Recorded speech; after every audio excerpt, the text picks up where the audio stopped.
Kini nga tong balak bahin ginis gugma. Dara mga palangga. Balak siya. Uyab nga. Talag siya ramo. Chat.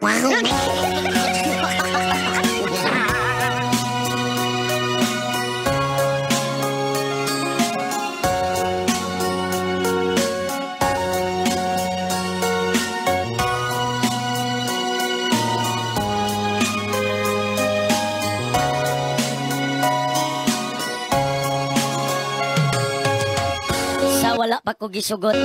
Permi kong chatan.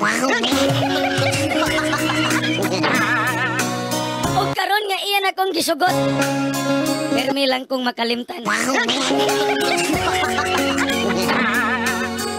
Usahay. Makahuna-huna ko o salain na lang.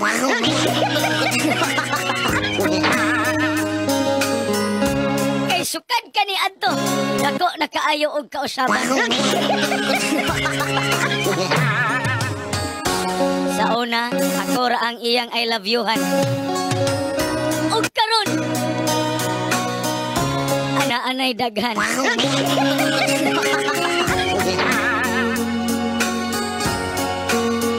Nangayo siya og pasaylo. Kay wala niya gituyo ang tanan. Pero hangtod karon, wala pa niya usba iyang batasan.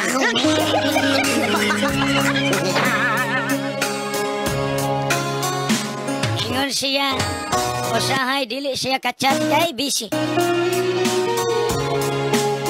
Busy sa trabaho. O bisa guay trabaho, busy. Gyapon. Hapit man na ray matong balak. Nagtuo ko o busy sa trabahoan. Busy di ay sa iyang laing kauban. Pagkadako sa wanang sa iyahang kasing-kasing nga naa sa iyang duga.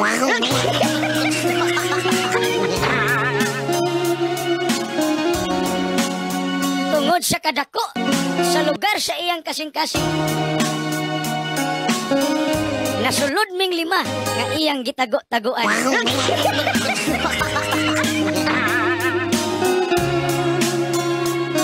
Ako ra gyud ang iyang higugmaon. Matod pa niya katong kami bag-o pa.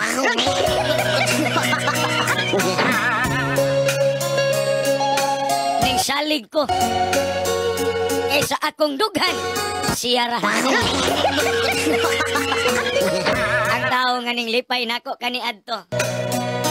Ang tao nga naghatag nako og kalipay. Maapod ang naghatag nako dakong pagmahay. Ang tao nga kaniadto mao'y mosulbad sa akong problema. Karon mao nay tighatag nako problema. Ang tao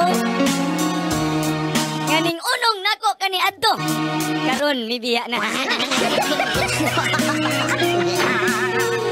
Ang tao nga dili ko pulan. Ang tao nga akong giampingan. Ang tao nga akong gimahal. Apan iya lang gisayangan.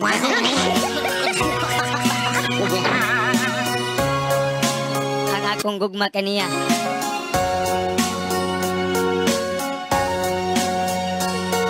Murara gyud og kilat. Tagsaray igo. Dayon mabungkag.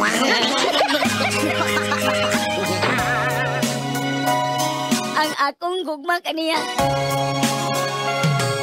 Murag dalugdog. Kusog mo buto.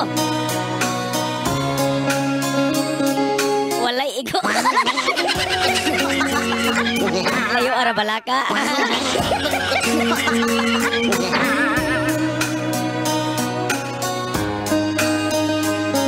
Isaad siya kanako sa iyang mga saad. Nga pulos lang kutob sa saad. Huway natuman.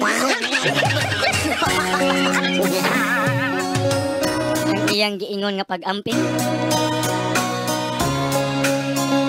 Ang iyang giingon nga siya magpaamping. Apan Ang nag-ingon wala mag-ampingan.